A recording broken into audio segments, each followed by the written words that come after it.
حضرت علی اصغر کی ولادت 9 رجب کو ہوئی۔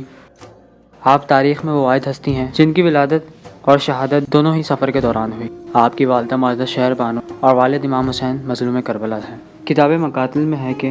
جب حضرت امام حسین تنہا رہ گئے اور ایک استغاثہ بلند کیا کہ کوئی ہے جو ہماری نصرت کو آئے، کوئی ہے جو آل محمد کی فریاد کو پہنچے،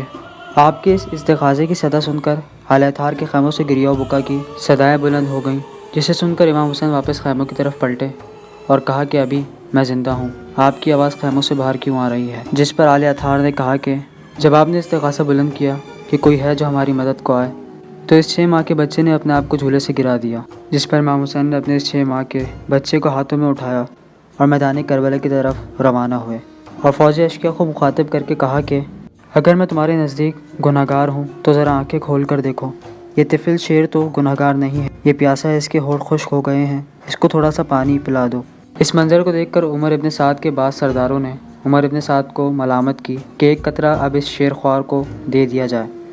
بچہ پیاس سے تڑپ رہا ہے۔ عمر ابن سعد ملعون نے جب دیکھا کہ لشکر میں شور بٹوا ہو رہا ہے، لشکر کا رنگ بدل رہا ہے، حرملہ بن کاہل اسدی کو اشارہ کیا اور کہا کہ حسین کے کلام کو قطع کر دے۔ اس ملعون حرملہ نے 3 منہ والا تیر اٹھایا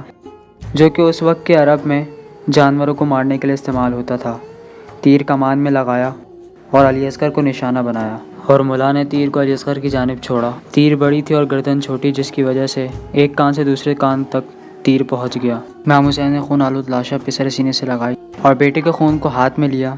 آسمان پر پھینکنا چاہا تو آسمان نے آواز دی کہ کبھی زمین پر بارش نہیں ہوگی، زمین پر پھینکنا چاہا تو زمین نے کہا کبھی اناج نہیں اگے گا۔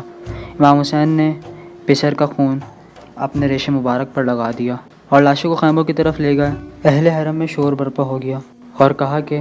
اے علی اصغر، اب آپ کو آپ کے نانا ہی حوض کوثر سے سیراب کریں گے۔ عصر عاشور لاشوں کی پامالی کا خدشہ تھا تو آپ نے اپنے پسر کی لاش کو تلوار کی مدد سے زمین میں قبر بنائی اور خیموں کے پیچھے دفنا دیا۔